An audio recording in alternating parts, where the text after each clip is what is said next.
Tired of buffering and a shaky internet signal? Let's get your AT&t Wi-Fi box set up and working perfectly in no time. First things first, let's unpack your AT&t gateway. You'll find the main Wi-Fi device, power adapter, and an Ethernet cable. Make sure to place it in a central, open location in your home, away from obstructions and other electronics that might cause interference.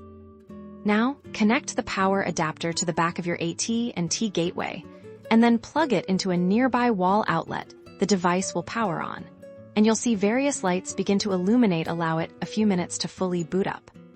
Next, locate the Ethernet cable that came with your equipment. Connect one end to the internet port on your AT&t gateway, usually labeled Internet, or WAN.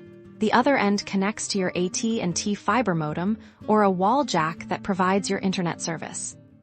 Once your gateway is powered on and connected, it's time to configure your Wi-Fi. The easiest way is through the AT&t Smart Home Manager app.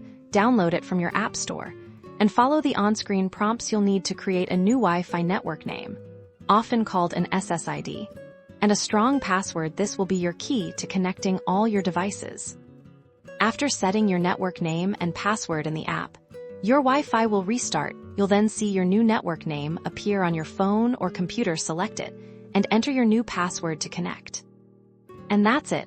You've successfully set up your AT&t Wi-Fi box. Enjoy a strong, stable, and secure home network for all your devices. If you encountered any issues, a quick restart of the gateway usually does the trick. Happy browsing!